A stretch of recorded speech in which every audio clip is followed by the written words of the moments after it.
বর্তমান সময়ে দাঁড়িয়ে যেভাবে দিনের পর দিন ইন্টারনেট গ্রাহকের সংখ্যা বাড়ছে, সেই পরিমাণ পাল্লা দিয়ে কিন্তু ইন্টারনেট ব্যবহারের খরচটাও কিন্তু বাড়াচ্ছে।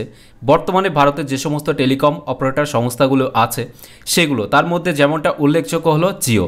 তো এর একটা বিকল্প পথ হিসাবে কিন্তু সাধারণ মানুষ কিন্তু খুঁজছেন, এবং 2024 সালে কিন্তু জানা গেছিল যে স্টারলিংক অর্থাৎ এলন মাস্কের যে কোম্পানিটা আছে সেটা ইন্ডিয়াতে লঞ্চ করবে, এবং তার ফলে অনেক কম মূল্যতে কিন্তু হাই স্পিড ইন্টারনেট পরিষেবা যেটা ডিরেক্ট স্যাটেলাইট থেকে কিন্তু পাওয়া যাবে। ফলে যে সমস্ত এরিয়াতে নেটওয়ার্কের প্রবলেম থাকে সেখানেও কিন্তু আর এই সমস্যাটা হবে না। তো এমনই কিন্তু একটি নতুন আপডেট নিয়ে আজকের ভিডিওতে আপনাকে জানাবো, তাই অবশ্যই ভিডিওটি প্রথম থেকে শেষ পর্যন্ত আপনারা দেখতে থাকবেন। তো আপডেটস অনুযায়ী যেটা জানানো হয়েছে, স্টারলিংকে ভারতে আনছে এয়ারটেল, অর্থাৎ মাস্কের সাথে সংস্থার কিন্তু টাই আপ হয়েছে, এমনটাই একটা আপডেট কিন্তু উঠে আসছে, যেখানে বলা হচ্ছে ভারতে হাই স্পিড স্যাটেলাইট ইন্টারনেট পরিষেবা দিতে দুই সংস্থার মধ্যে কিন্তু ইতিমধ্যে চুক্তিও হয়েছে। জানবো বিশদে, তাই অবশ্যই প্রথম থেকে শেষ পর্যন্ত আপনারা দেখতে থাকুন।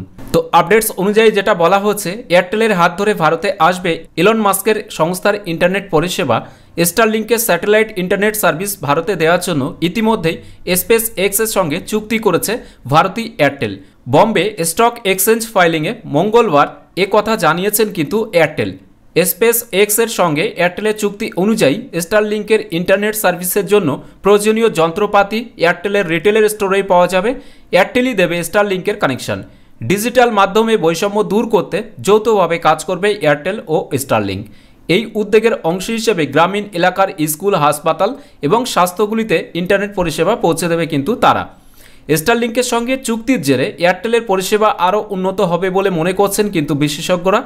স্টারলিংকের স্যাটেলাইট কানেক্টিভিটি এয়ারটেলের বর্তমান নেটওয়ার্কের দক্ষতা আরও বাড়িয়ে দিতে পারে। স্টারলিংকে পার্টনার বানিয়ে এয়ারটেল চাইছে দেশের সব জায়গায় নিজেদের উপস্থিতি জোরদার করতে। ভারতী এয়ারটেলের ম্যানেজিং ডিরেক্টর এবং ভাইস চেয়ারম্যান গোপাল ভিত্তল বলেন, ভারতে এয়ারটেলের গ্রাহকদের স্টারলিংকে পরিষেবা অফার করা উল্লেখযোগ্য মাইলস্টোন। ইন্টারনেট যোগাযোগ ব্যবস্থাকে নতুন উচ্চতায় নিয়ে যাবে এই পার্টনারশিপ। এর মাধ্যমে ভারতে এয়ারটেল বিশ্বমানের ইন্টারনেট পরিষেবা দেবে বলে আশাবাদী কিন্তু তিনি। এই ব্যাপারে এয়ারটেল এক কর্তা বলছেন, এই পার্টনারশিপ বিশ্বমানের হাইস্পিড ব্রডব্যান্ড পরিষেবা দেবে ভারতের দুর্গমতম প্রান্তেও, অর্থাৎ যে সমস্ত জায়গা থেকে ইতিমধ্যে এখন ইন্টারনেট কানেক্টিভিটি অতটা ভালো নেই। ইন্টারনেট কানেকশনের স্টেবিলিটিও কিন্তু বাড়বে। স্পেস এক্সের স্যাটেলাইট ডিভিশন স্টারলিংকের মাধ্যমে বিশ্বজুড়ে হাইস্পিড ইন্টারনেট পরিষেবা দেয় স্টারলিংক। বিশ্বের বিভিন্ন দেশে স্টারলিংকের ইন্টারনেট সার্ভিস বেশ কিন্তু জনপ্রিয়।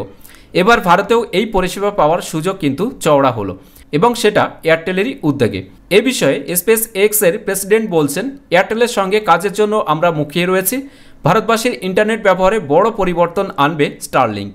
তো আশা করি এই আপডেট থেকে আপনারা পরিষ্কার বুঝতে পারলেন যে স্টারলিংকের সাথে টাই আপ করার ফলে কিন্তু ভারতী এয়ারটেলের যে সংস্থাটি রয়েছে তাদের ইন্টারনেট সংযোগটা যেমন ভালো হবে, তেমন সাথে সাথেই কিন্তু তাদের পরিষেবাটাও আরও বেটার হবে, এবং হাই স্পিড ইন্টারনেট এবং দুর্গম যে সমস্ত এলাকা যেখানে এখনও পর্যন্ত ইন্টারনেট পরিষেবা প্রপারভাবে পৌঁছায়নি বা ভালো স্পিড পাওয়া যায় না, সেখানেও কিন্তু ভালো স্পিড এবার থেকে আপনারা পাবেন এই স্টারলিংক ইন্ডিয়াতে লঞ্চ করার পরে।